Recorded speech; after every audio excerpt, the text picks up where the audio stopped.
especially your striking since your first fight?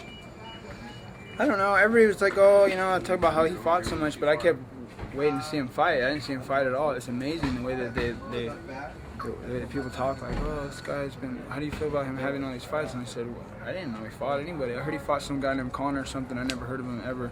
I still haven't seen that fight.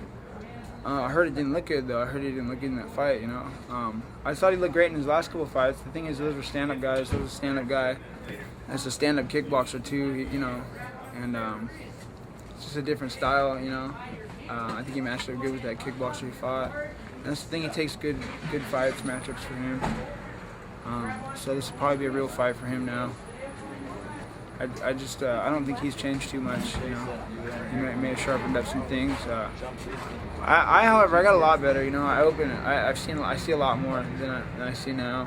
I see a lot more now than I saw then, and I watch that fight and I go, okay, I see.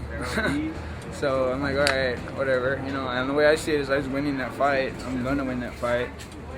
It wasn't looking good for him, I'm cut, but he's going on bottom at the end of the round. He's going on bottom like 2 or 3 times in the first round already. He's going on bottom, so just don't think that's looking good for him in a fight, for 5 rounds. It's just getting taken down, and so he's lucky he landed those punches. Nothing stunned me. I wasn't hurt. I was cut, but I was the one coming forward, so I put the pressure, I got the takedowns, and I put the punches too. I put more punches than he did, so it's whatever. We'll see. He thinks he's gonna throw his counter right hand, so we'll see if he can do that.